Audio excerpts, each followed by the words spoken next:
Bonsoir à toutes et à tous, bonsoir à tous les suiveurs et à tous les inconditionnels de Grégoire. Omnisport, c'est terminé au Santiago Bernabéu. Le Barça corrige, le Barça humilie, le Barça donc roule sur le Real Madrid. Moo tax tey casquette du Barça bi la ñu indi tey moom vraiment waa Barça ñooy bomb donc ça c'est très clair. Donc le Barça donc humilie le Real Madrid 4-0. Donc l'année dernière le Real avait gagné les classicos aller et retour, mais cette saison le Barça confirme que c'est la meilleure équipe actuellement, donc l'une des meilleures équipes au monde. Ou bien actuellement du point de vue forme Barça moo gën a nekk ci forme ci équipe européenne yi. Donc ça c'est très clair. Il y a du jeu, il y a des buts, il y a du spectacle, il y a du rythme, il y a de l'émotion, il y a des rebondissements, il y a tout actuellement au FC Barcelone. Et tout ça, ce tout là dañ koy delloo kii di Hansi Flick. Flick dafa wane tey une séance tactique. D'abord damay ñëw ci match bi dañuy débrief. Tactiquement le match pouvait se résumer à une chose. Moment fort du match c'est arbitre de touche hors-jeu. tey match bi li ko gën a marqué mooy hors-jeu. Kubarsi avant match bi mu ngi ko doon wax mooy la défense haute. Tactique la boo xam ne Barça mu ngi koy def ak Hansi Flick.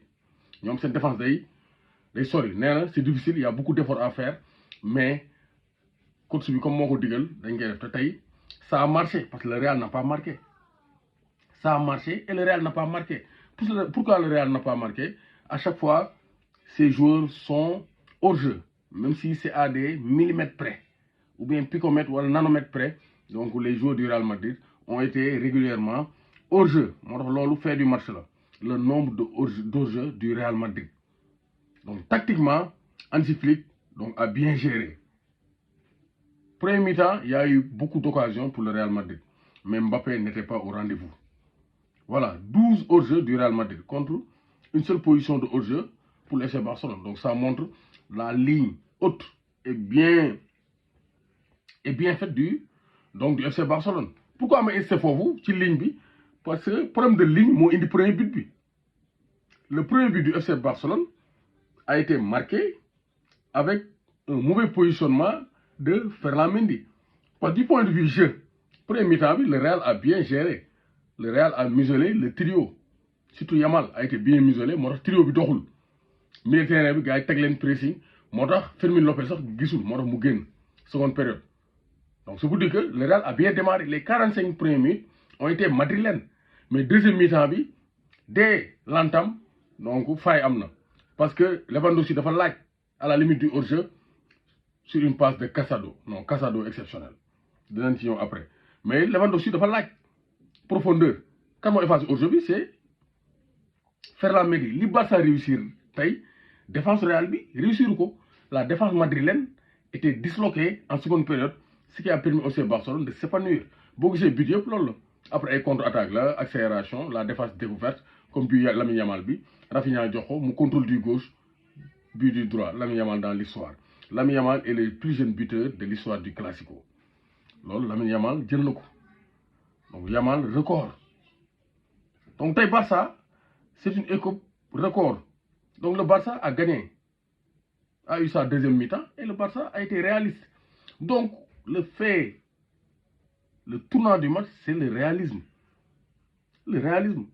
On avait le Real Madrid, mais le Real Madrid n'était pas réaliste.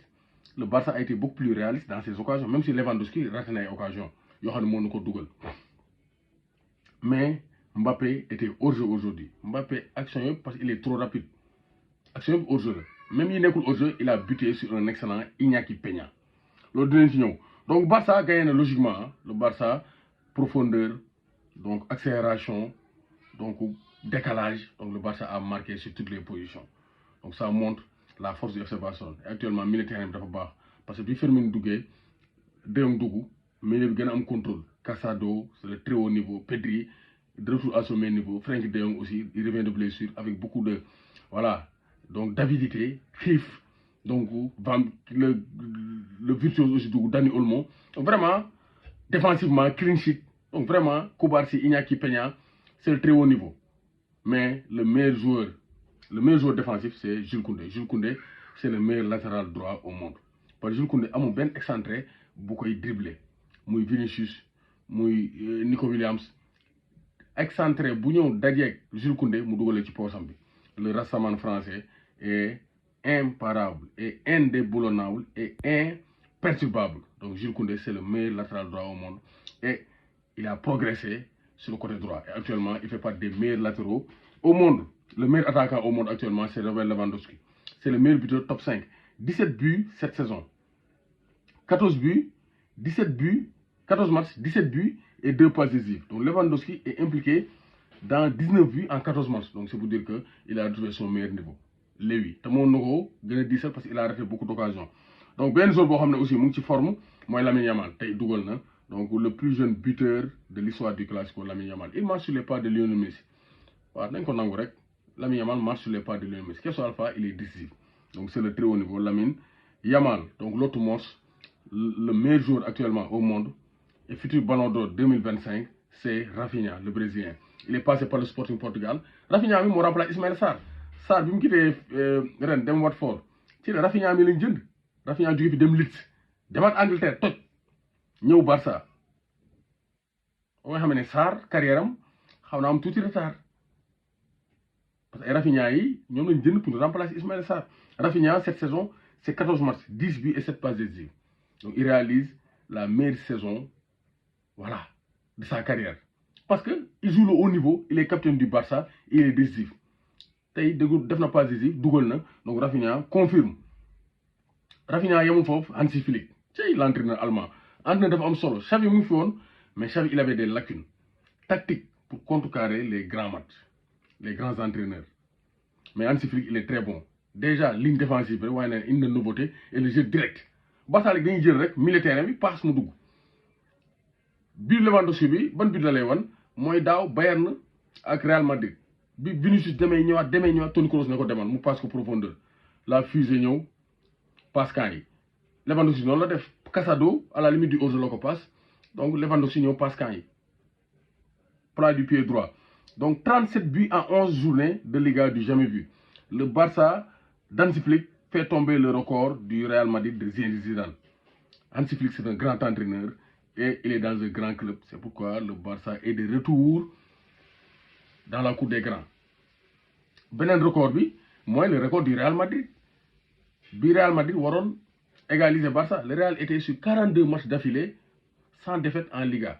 Barça mon compte record avec 43 matchs. Tay mon compte 43e match bi, le Barça a freiné, a mis fin à ce record de 42 matchs consécutifs sans défaite. Tay Barça Dourko, Real de arrêté 42, Barça moko jitu ba légui. Il faudra un autre marathon pour le Real pour mener d'abattre Barça. Donc c'est pour dire que match bi c'est un match vraiment de très haut niveau. Et le Real donc reste à distance. 6 points de retard donc derrière le FC Barcelone. Donc ça c'est très clair. Mais ce n'est rien, hein? 6 points de retard. Bon, la saison est longue. Donc 11 journées les jeux. Donc sinon on va donc le Real peut se rattraper. Le Barça n'a pas gagné le championnat. Donc, mais le Barça est de retour. Parce que le Barça, ce n'est pas la première fois qu'il gagne Real Madrid 4 buts à 0 au Santiago Bernabéu. La dernière victoire 4 buts à 0 remonte au 22 mars 2020 avec la bande à Aubameyang, doublé de Aubameyang, doublé de Lewandowski. Donc Barça il y a Real 2022-2023 donne 5-1. Real donne 4-1, 4-0 et Coupe du Roi. Donc le Real et le Barça, c'est comme ça. Mais actuellement, réellement, le Barça a pris sa revanche. Le Barça a montré sa suprématie en seconde période. Beaucoup de maîtrise défensive et un réalisme offensif létal. Donc, c'est le haut niveau. Mais Mbappé, hors-jeu aujourd'hui. Mbappé, complètement hors-jeu. Lewandowski a pris le dessus sur Mbappé. Mbappé, lui, on connaît, dessin au niveau du Real Madrid. Il faut qu'il soit létal. Ça, dans les grands rendez-vous, on a raté autant d'occasions. Mbappé a trop vendangé. C'est ce qui a entaché son match. Premier mi-temps, il a fait un excellent premier mi-temps. Une excellente première mi-temps, autant pour moi. Mais deuxième mi-temps, Mbappé, donc vraiment, il a buté sur un excellent Iñaki Peña. Moi aussi, encore, le gagnant de 24 ans, il remplace, pied au plancher, Marc-André Ter Stegen. Bon, nous avons une allure, mais donc sur le plan performance, Iñaki Peña a été exceptionnel. Et je pense que Ter Stegen, vous n'avez pas dit, jeune, espagnol, il a fait saison bu baax. Le temps que Ter Stegen di ñëwaat, je pense que Ter Stegen bu deful ndànk foofu lay delloo Allemagne parce que boy bi bu ko nee nii il va pas quitter les cages du FC Barcelone et pour succéder au légendaire Victor Valdés, le gardien espagnol qui a tout gagné avec le FC Barcelone. Donc ça c'est très clair. Donc tey gis nañ ne Vraiment, on a vu un très bon match de football. Donc, un match vraiment très, très tactique. Mais le Barça a été beaucoup plus efficace. Et le Barça montre que cette saison, ils sont de retour. Hein. Voilà, ils ont réussi le test du Bayern. Et là, ils viennent de laminer encore le Real Madrid. Et particularité Barça, moi, il y a une possession 65%, 70%. Si vous regardez le match, 59%. Voilà, am 7 tirs cadrés, 4 buts.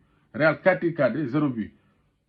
Donc le Barça, actuellement, ils n'ont pas de problème par rapport donc, à la possession. Parce qu'ils jouent un jeu direct, c'est la rigueur allemande, c'est le pragmatisme allemand, donc insufflé par Hansi Flick. Donc le Real est beaucoup, le Barça est tout juste beaucoup plus fort aujourd'hui et mérite amplement ça. Victoire nette et sans bavure du FC Barcelone. Le Real Mbappé complètement hors jeu. Le Barça trop fort et impitoyable.